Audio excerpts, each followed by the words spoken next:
வணக்கங்க. இந்த வீடியோ யாருக்குன்னு பாத்தீங்க அப்படின்னா மக்களுக்காகவும் நம்மளுடைய அரசாங்கத்திற்காகவும் தாங்க. அதாவது இன்னைக்கு இன்ஸ்டாகிராம், யூடியூப், அப்புறம் நிறைய நியூஸ் சேனல்ல இன்னைக்கு பார்க்கவே பதப்பதக்க வைக்கிற ஒரு விஷயங்கள் வந்து போயிட்டு இருக்கு.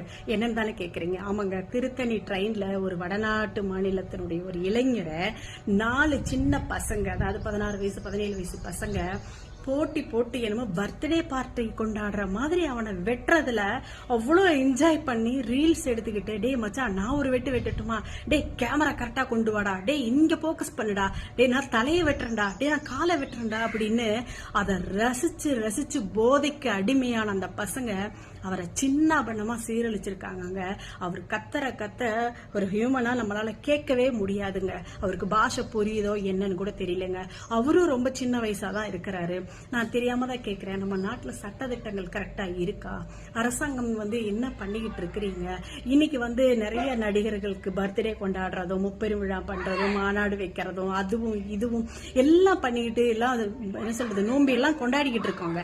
பட் நான் என்ன கேட்கிறேன் அப்படின்னா, இங்க இந்த மாதிரி எல்லாம் விஷயங்கள் நடக்குது. இன்னைக்கு இந்த விஷயம், நாளைக்கு பார்த்தா இன்னொன்னு இதை விட பயங்கரமா ஒரு பொண்ணை தூக்கிட்டு போய் 5 பேர் பண்றது, 3 வயசு குழந்தை கொண்டு போய் பாலியல் வன்புணர்வு பண்ணி அது தலையில தூக்கி கல்ல போடுறது, ஒரு மனுஷனை கட்டி வச்சு தூக்கு போட்டு தரனை இழுத்து அவனை தீ வச்சு பத்த வைக்கிறது, இந்த மாதிரி இந்த நாட்டுல நடக்குது.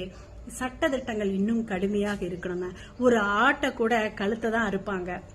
ஒரு சிங்கம் சிறுத்தை வேட்டையாடுறது கூட குரவலையை புடிச்சு கடிச்சு உயிரை கொன்னுட்டு அதுக்கப்புறம் தான் அதை வேட்டையாடும். ஆனா உயிரோட இப்படி சுத்தி ரவுண்டு கட்டி மாத்தி விட்டுறாங்களே. இந்த மனிதர்களுக்குள்ள மிருகங்களை பார்க்க வேண்டியதா இருக்கு. அப்போ ஒரு விஷயத்துக்கு என்ன உள்ள போடுவாங்க, ஒரு குறிப்பிட்ட நாள், சின்ன வயசு தானே, கொஞ்ச நாள் விட்டுட்டு வெளியே விட்டுருவாங்க. கத்தி எடுத்தவன் எல்லாம் இன்னைக்கு என்ன சொல்றது, ரவுடிசம் பண்ணிட்டு உட்கார்ந்துட்டு இருக்கான். சராசரியா இன்னைக்கு நம்ம ரோட்ல போகும்போது ஒரு விஷயத்த பாக்கிறோம்ல, அந்த மாதிரி இன்னைக்கு கொலையை பார்க்க வேண்டிய சூழ்நிலைகள் இருக்கு. நான் தெரியாம தான் கேட்கிறேன், நம்ம குடிச்சிட்டோம் அப்படிங்கறதுக்காக நம்ம வீட்டை விட்டுட்டு பக்கத்து வீட்டுல போயிட்டு கதவை திறந்து தாளை போட்டா விடுவாங்களாங்க? இதெல்லாம் நியாயமா? சட்டங்கள், ஒரு உயிர் போகுது அப்படின்னா ஒரு உயிர் கண்டிப்பா அதுக்கு அந்த உயிரினாலேயே தான் தண்டனையும் கிடைக்கணுங்க. அந்த பயம் இல்லாம போயிடுச்சு. அதனாலதான் இப்படி குற்றங்கள் மேல ஒன்னு வந்துகிட்டே இருக்கு.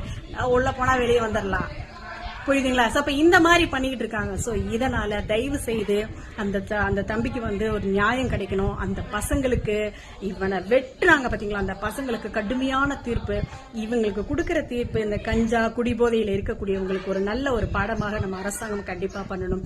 Anyway, thank you so மச்ங்க.